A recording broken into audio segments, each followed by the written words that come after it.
Hi there, this is Jeff, and I'm going to walk you through how to get the artwork ready for the 36-inch wide tabletop silver step retractable banner stand. So to start off with, what I'm going to do is I'm going to take the PDF template and just drag it into Photoshop. And it's going to ask me a few questions here as it opens. And the crop to, you want to make sure that's selected to media box and that the width is 36, the height is 59. The resolution should be at 125 dpi, which is correct for large format printing. And then make sure that the color mode is selected to CMYK. This does get printed out in 4 colors, so just make sure your color mode is CMYK. Once you have that in place, go ahead and click OK. And this is going to open up the full-size template in Photoshop. And what I suggest is designing literally right on top of the template. Now, just keep the template as its own separate layer on the right-hand side here. But you can add in your own layers by going here at the bottom, and then you can go to File and click Place, and you can start adding in everything like your logos and your pictures and all your design elements. And so you can design literally right on top of the template.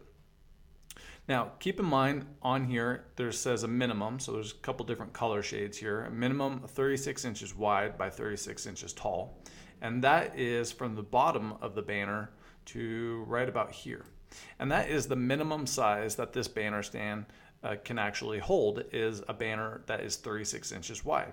So that is going to be the minimum. However, I usually recommend, hey, why not use the full height of 59 inches tall? So that's from the bottom here all the way to the top, 59 inches tall.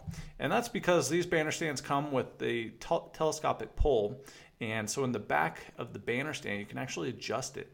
And you can adjust it anywhere from the minimum to the maximum.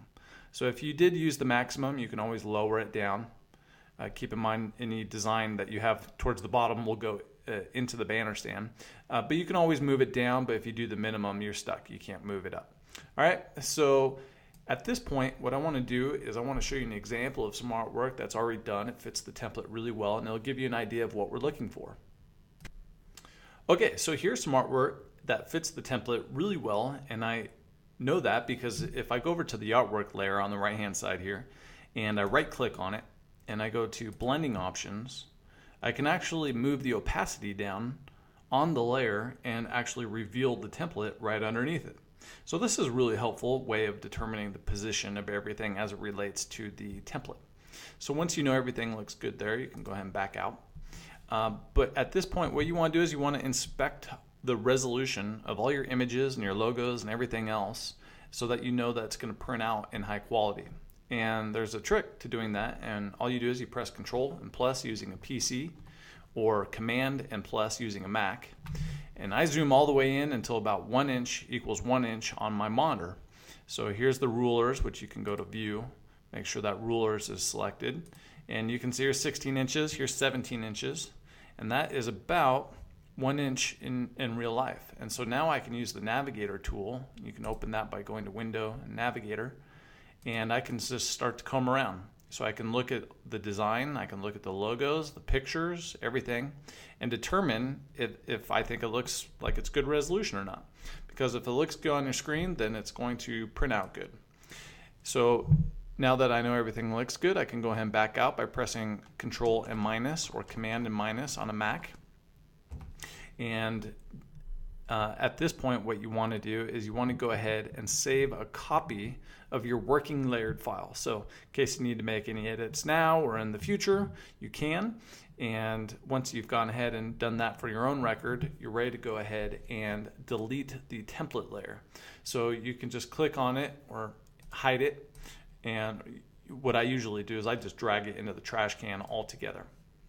And so at this point, what you can do is you have one final step, and that is to make sure that you flatten the image. And the way that you do that is you go to Layer at the top here, and you just click Flatten Image. What that's going to do is it's just going to compress the entire document into just one layer. And it's going to in effect just lock everything in place. And that's really helpful. For one, it makes the file size much smaller, so it makes it more manageable to upload. And then also it's gonna, if you used any fonts or any objects on your computer, maybe we don't have those fonts on our machine. So it's really helpful to just lock it in place so that what you see on your screen is going to be the same thing we see on our screen. So once you've gone ahead and done that, you're ready to go ahead and save it. And so what you can do is you can go to File and click Save As, and you want to go ahead and save it as a high quality PDF. And so PDF is the preferred file type. It gives really good output, and just make sure that it's high quality. That's going to be really important. So once you've gone ahead and done that, you're all set. So if you have any questions, feel free to ask, and check the notes below. Thanks a lot.